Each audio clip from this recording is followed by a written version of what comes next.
So, physical training in table tennis. Quite an underrated topic, and today we're going to discuss all the important parts of what that involves. I'm going to talk about aspects of physical training that you need to improve for table tennis, exercises that you can use to do that, how you can do those exercises, and why they're so effective. If you've come here looking for bench pressing tips, unfortunately that will not be the topic of conversation today. Anyways, the first thing I want to focus on is speed and agility. Hey guys, Editor Kush here. Just wanted to let you know, if you'd like to go straight to the workout routines, they'll be in the description. It's going to include everything like sets, reps, duration, so yeah, go check that out if you don't want to watch the rest of the video, or just watch the rest of the video and get the explanations too. Anyways, see ya. Table tennis is one of the quickest and most explosive sports in the world, contrary to popular belief. If you're not agile enough to move around the table properly, you're not getting to the balls that you should be, then you're in real trouble. We need to fix that. So when you're training for speed and agility, you need to increase the speed of your feet. One way you can do that is through lateral shuffles. These will help you move very quickly side to side. If you can build up your speed in this exercise, it's going to translate over into table tennis very smoothly. Now you're probably expecting me to do the exercises, right?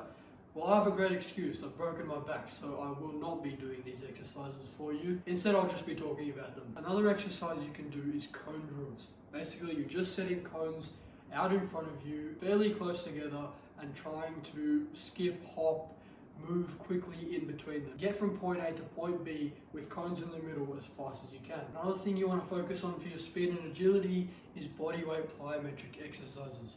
This could be very, very simple things like box jumps. Basically, in box jumps, what you'll be doing is jumping off a box, and as soon as you touch the ground, trying to jump as high as you can. These exercises are going to train your legs to move as fast as possible and get you to the place on the table where you need to be to play your shot. So the second aspect of physical training that we need to focus on is endurance and stamina. This affects so much people more than they know. Table tennis matches last for a fairly long amount of time, and you might be playing multiple matches in the same session, same day. And because of that, you want to make sure that your performance isn't slowly decreasing the more matches that you play. Without endurance, you're going to be losing focus, losing the will to keep on going, and you're just going to be tired. Your shots will be sluggish. We don't want any of that. So in saying that, what are some exercises that you can do for the improvement of your endurance? Well, this is very simple. Most of you guys probably already know the answer. Go for a run, go for a bike ride. I was going to say cycling, but that's the same thing as bike ride. You know, any other sport that you play that has your heart rate elevated to a certain extent is going to be cardio. That is all going to help you in your table tennis. And if you want something table tennis specific, which isn't literally playing, what you can do is shadow drills. This is a great way to not only improve your technique, but also improve your cardio while you're at it. You can practice a couple drills, maybe 10-15 minutes a day, but do them at a good intensity. An intensity where you challenge yourself. Some drills that you might want to do is 3-point forehand, Falkenberg, 2 forehands, 2 backhands, this kind of stuff. Just make sure you're doing the correct footwork, the correct weight transfer, using your full body properly. And the funny thing, well not the funny thing, the good thing about this is that you don't need any table tennis related things to do it. You just need room. It is a great idea to improve your endurance, and if you have better endurance, that's just one less factor in table tennis that you have to worry about. So I recommend you get running or cycling or walking, whatever suits you. So the third aspect of physical training that we have to focus on as table tennis players is strength and power. While table tennis may seem like a sport of finesse, precision, and just mental focus, I disagree. Having sufficient strength and power is critical for those powerful shots, and actually to react and get into position quickly to play those shots. Your legs and core both need to be strong in order to generate the power needed for those aggressive loops. So how can you train for strength and power for your core and legs, which is what we're going to focus on as table tennis players, not the biceps. As focusing on legs, you can do squats, lunges,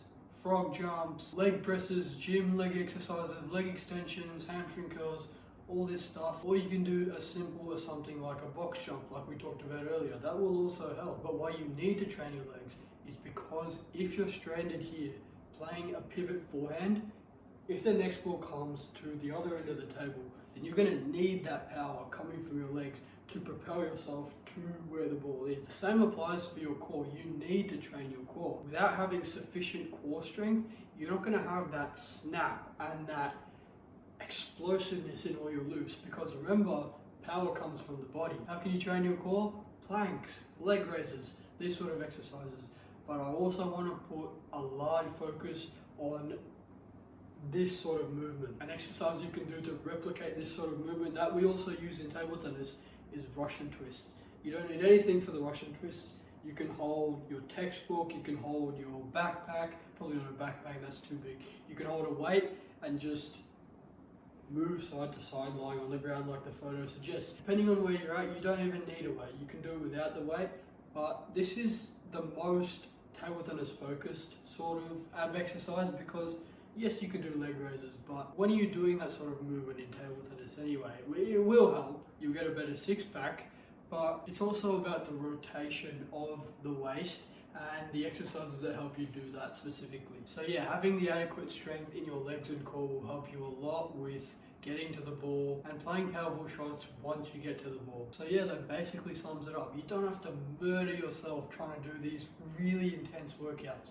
For table tennis, you probably don't need that. You will see very good results and very good gains in your table tennis by doing probably just the bare minimum in terms of physical training, unless you plan on taking this sport extremely seriously. 15 to 20 minutes 3 times a week will be more than enough if you choose the right selection of exercises to benefit you in your table tennis. Doing that little bit of training will get you a really high ROI, but keep in mind, you're not going to have legs that look like 𝗕𝗫 𝗫𝗀 in 3 or 4 days. It's going to take you, probably took him about at least 5 years, so I'd say probably 10 years for the rest of us. But yeah, basically that's all I wanted to talk about. I think I've covered everything important physically in table tennis. You're going to find people giving you perfect sort of exercises for, exact situations in table tennis.